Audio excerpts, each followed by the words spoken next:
Hello sa aking mga co-rocketers dyan. Today, magluluto tayo ng chicken parmigiano o chicken parmesan. Ito kasi ay menu namin o menu ko tuwing, alam niyo yun, New Year's at saka Pasko. Kaya nag-crave lang kami.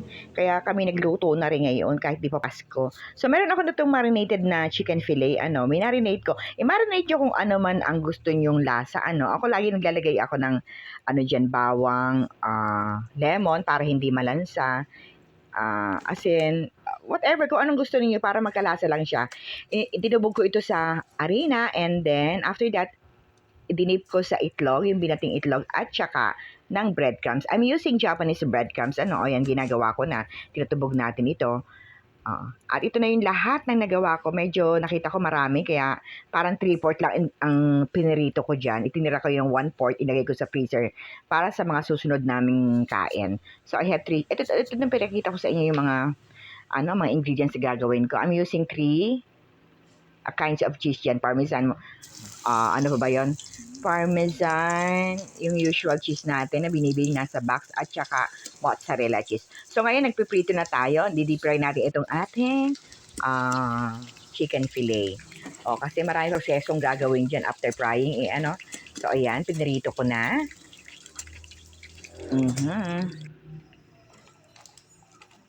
And then dito naman sa isang another kawali, ay naggisa tayo ng aromatics. I'm using olive oil diyan. Hindi na ako gumamit ng butter, parang too heavy pag butter na. So, bawang at saka sibuyas yan. And then, kapag naging translucent, ilagay natin ang ating sauce. I'm using yung spaghetti sauce. Parang Italian style yung aking sauce na ginamit. So, ito, timplahan natin ng asin, paminta, ayan. And then, lagyan natin ng parmesan cheese. Meron namang murang parmesan cheese. Kasi hindi na ako bumibili ng mamahalin. Yung cheese boy, makita nyo sa supermarket. Kahit yung aking mozzarella cheese, cheese boy din. Kasi talagang malaki ang iminura niya. So, lagyan natin ng damong, kinumpay ko pa dyan. So, ito yung mga herbs. Parsley at saka basil leaves. Ayan, nilagyan ko para yung aroma talaga. Kung andito kayo't maaamoy nyo, kaya sinasabi ko, amoy Pasko na. Kasi ito yung naaamoy ko tuwing Noche Buena, tsaka yung medianoche namin. So ito, meron akong pan dito o baking pan. Inilagyan ko muna siya ng konti. Kasi isa sa lang sa natin yung ipinirito nating chicken fillet dyan, yung breaded chicken fillet. So ayan, ilalagay na natin. Isa-isahin natin yan.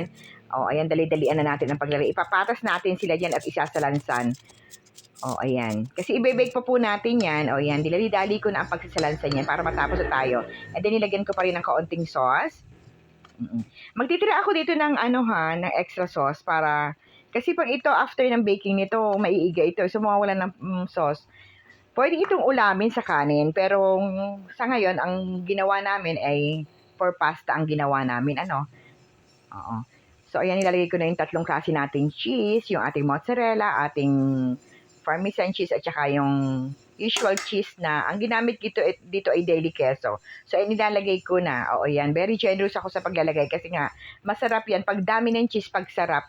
At, syempre, ilas natin yung ating asin kasi maaalat yung cheese. At meron ako dito, ito optional to itong slice na onion. Kasi, meron akong sliced onion na para sa aking green salad. Sabi ko masyadong marami.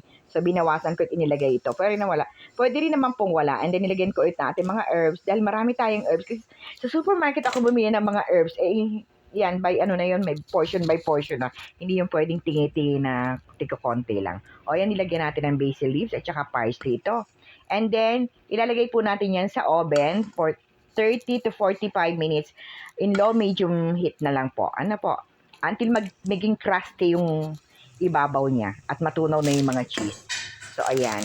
So, dahil maraming hugas at madaming proseso dito, sabi ko sa anak ko, kay Walad, ay siya na yung mag-boil ng pasta. So, fettuccine ang pinili niyang pasta dito.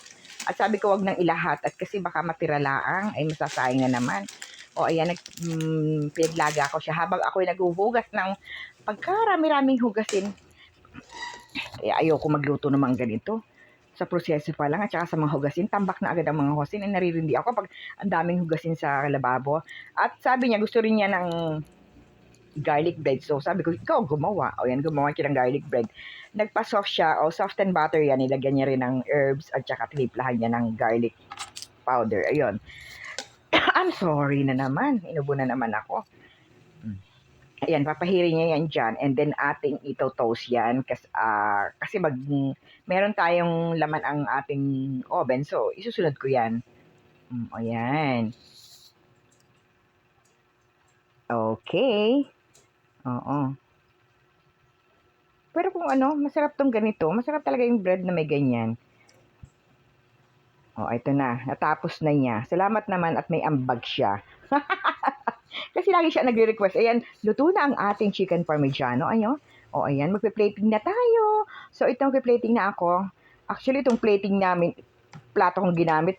Service plate namin ito eh. Oo, bandihado to.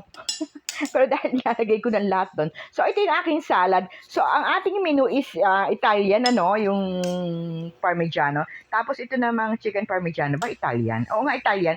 Tapos, ito namang aking dressing na ginamit ko sa salad ay French dressing. Kaya, sobrang bigat sa tiyan kasi ang dressing nun is cheese at saka mayonnaise. Ayan na. So, sa nagtatanong kung bakit laging 3 plato ang niyahanda ko, syempre nag-iisa kami ng mag-ina ako, tapos dun sa anak ko si Walad. At yung pangatlong plato ay para sa aking mudra, sa aking nanay. Yung nanay ko naman kahit anong ihayin mo dun ay kinakain niya. Ewan ko, napipilitan na lang yata. Napipilitan na yata kumain ng kung ano mang ibigay mo sa kanya. Pero lagi naman niya sinasabi sa akin na, ay kahit ano kakainin ko, basta pagkain, o ganun siya, hindi siya kainin. So, eto na, okay na, ready na. Maraming salamat sa panonood. Okay, tapos na tayo. Walad anak, kakain na tayo. Okay. Salamat sa panonood. Bye-bye, babush. God bless. Hanggang sa muli mga kaibigan. Bye-bye.